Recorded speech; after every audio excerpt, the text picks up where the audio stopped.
Hi, welcome. My name is Ali Paz from the Yoga Home, and I'm so excited to bring to you today some information on sciatica and the SI joint. So I'm sure you've heard the word before, maybe you don't really understand what it is, but sciatica is actually just a condition, and the SI joint, because some people say to me, well, my SI joint or my sciatica is out, which is not really an area. Sciatica is an actual condition that happens when the nerve that comes from the lower lumbar and down through the piriformis, whether it's through, over, or under, depending on where it is on you, everyone's different, and it comes all the way down through the leg. And when you're doing things like forward bend or twisting the wrong way or something that's straining it, and the piriformis is quite contracted and overactive,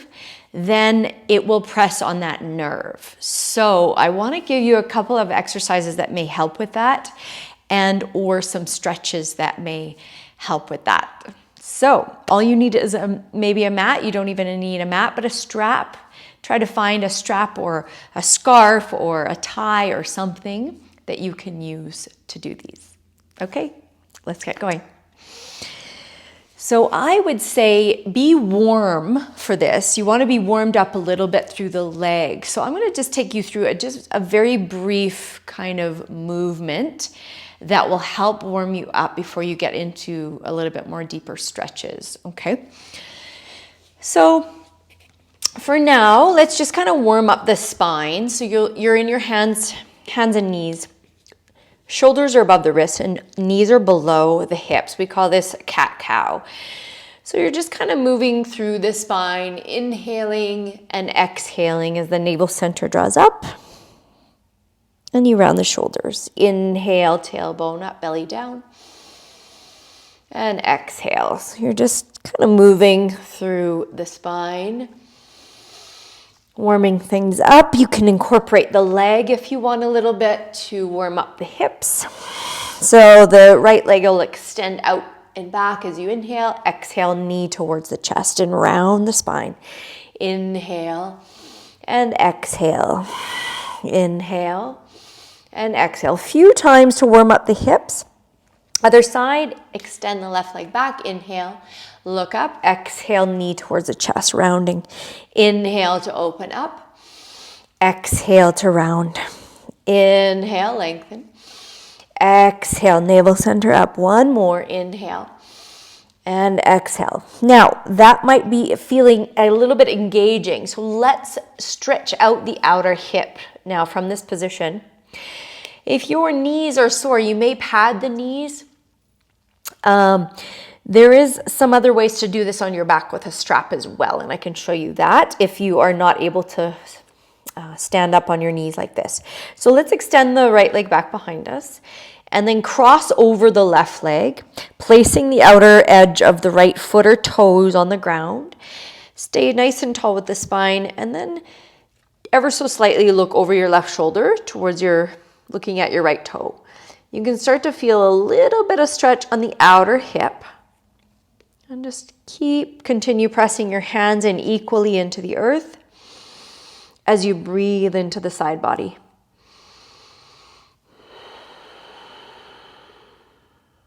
Nice calming breaths. And then exhale, let's come back out. Left leg extends back behind. And then up and over across the right leg. So you're pressing either your toes or the edge of the left foot in there. Equal weight on the palms, looking gently over the right shoulder, just enough so you can start to feel that length in the outer hip and stretch. Breathing into it.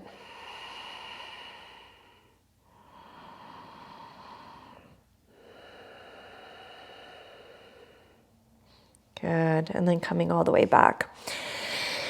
Okay, so let's find our downward facing dog as you press your hands and feet in the ground and just lift the hips up. Now, you may be kind of rounded in the spine and bent in the knees. What I want you to do is just bend your knees and allow the chest to soften as you lengthen the spine and lift the hips to the sky. Okay, don't worry so much about extending the legs. And if you are in full extension with the legs and the knees, then reach out through the chest and really feel the length in the side body and the hamstrings. Okay, so one more breath here. Now, another really good stretch for this outer hip is pigeon pose. So you can start to bring the right knee towards the right wrist. You may need a block for under the right hip if you're really high up, because the idea is to get the right foot up closer to the top of the mat by flexing the foot and then eventually starting to sink both hips down. Now, I think I'll try it without the block. The back leg does an internal rotation to get the left hip around, okay? So you want to stay relatively lifted up in the front body for this. Continue lengthening and softening through the hips. Now, if this is creating any kind of nerve pain for you where that sciatic, basically the nerve is, because there's too much compression on that outer piriformis on the right side, then I would come out of this and maybe do a more gentle version on your back body in thread the needle. And I'll show you that in a second here. Couple more breaths.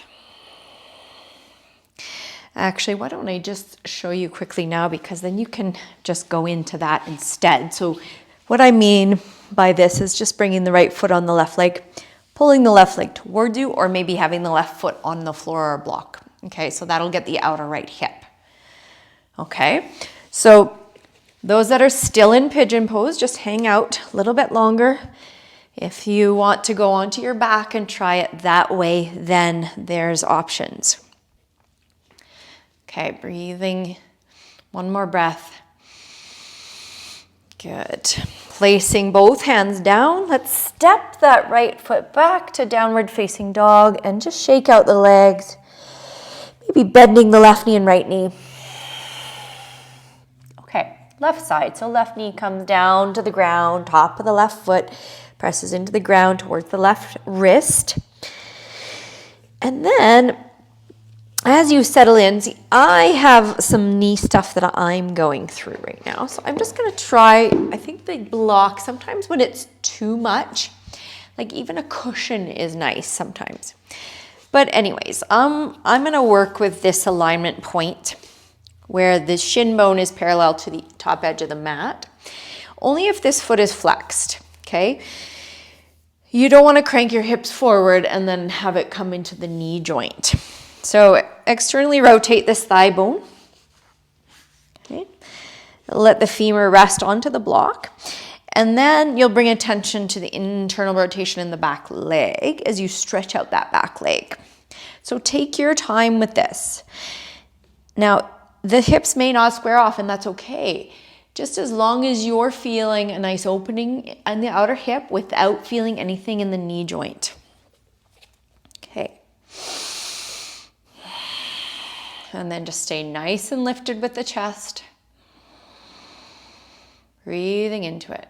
Once again, if this is sore for you, lay on your back body and do the thread the needle.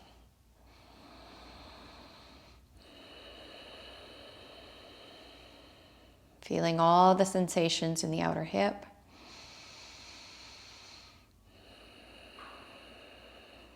Good, one more breath. Exhale, bring that foot back in, release the block if it's there, and then walk out in downward facing dog again.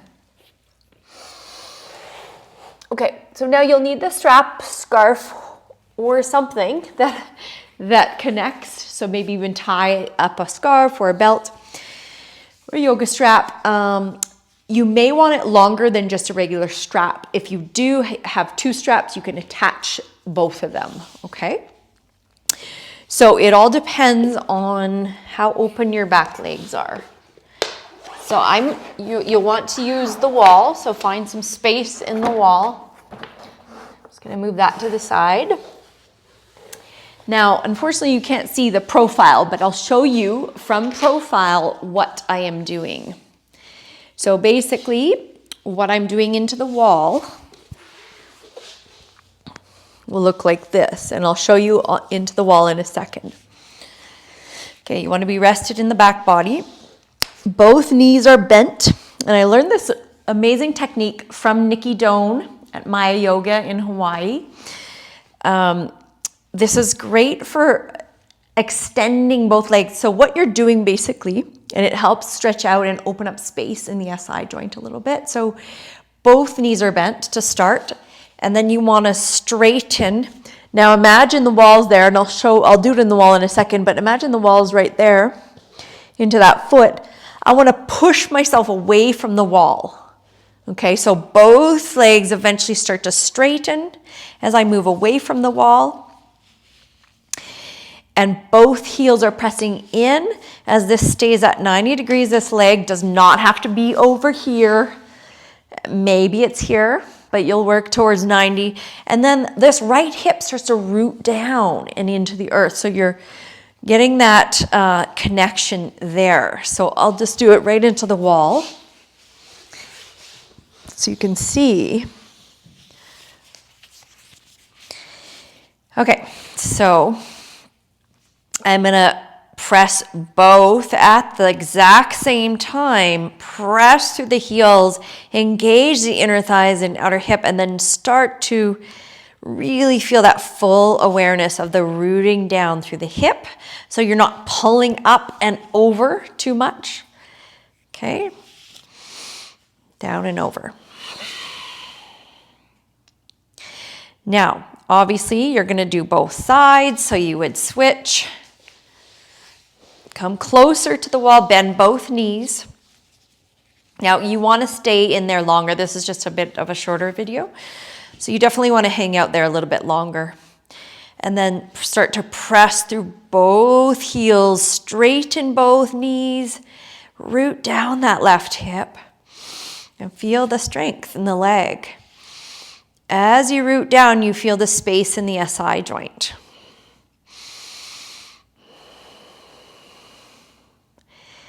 Okay, so once you finish those, you can play around with the strap as well. Sometimes I like to do the crossover. It gets a little bit of a stretch through here and lengthens that SI joint a bit. Okay, so you can kind of play around with these as long as you're stabilized in the hip. You don't want to go all the way over. Sometimes twisting it depends on how severe your sciatica is or your SI joint.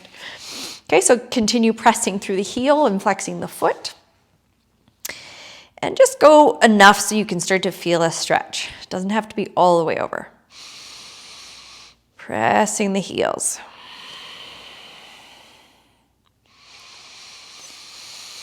Okay, exhale, release that. And then I like to do this a little bit of an active release where I'm in thread the needle here.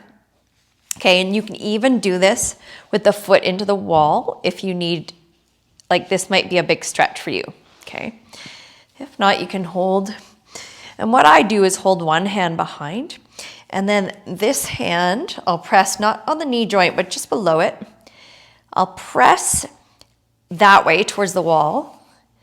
And then with my knee and strength of my leg, I'll pull up. So the energy is moving up towards my hand and I'm pushing away the resistance. So now this is if you have really tight and you want to actively release the adductors, okay, the inner thigh muscles, which sometimes helps the relationship on the other side. So this all depends where it's weak and where it's tight for you. Just try it out and see how it feels after. So I'm just gonna press into my hand and push away. I would do it for about 5 counts, relax, go to maybe a new range of motion, press. So about 3 rounds of that, okay? And then switching sides. Now I'm just going through this quickly. You can pause the video and do the whole routine if you want. Okay, so pressing in, relax, press and hold, 5, 4, 3, 2, 1. And so you do about 3 of those. Okay. Oh, you can also hang out and thread the needle and just stretch and hold as well. So shake it out, come into a mini shavasana and just let everything settle. So what you want to visualize is softening the lower lumbar where that nerve is attached and goes all the way through the piriformis and down the legs. So you just want to relax both SI joint, which is the sacroiliac joint, in between. This is the sacrum, a triangular bone fused together with 2 hip bones on either side. And the SI joint is in between, on the outer edge of the sacrum, okay? So that's where the SI joint is. So what I want you to visualize and relax right now is that area in the back body. Take a deep breath in. Exhale out. Now, if it hurts the lower back here, just bend the knees, draw the knees towards each other, and soften the sacrum. Now, this is even more of a release for the SI joint because you're not compressing it, it's settling it. Then you can hang out there for, however long you'd like to. Maybe 3 or 4 minutes is nice to really just settle in. But that is all for the SI joint. There's tons more, but just to give you a little starting point, let me know how it goes in the comment section. And if you want more information and more notifications of videos that come out weekly, please subscribe and hit that little Yoga Home button on the right-hand corner. And I will see you again. Namaste.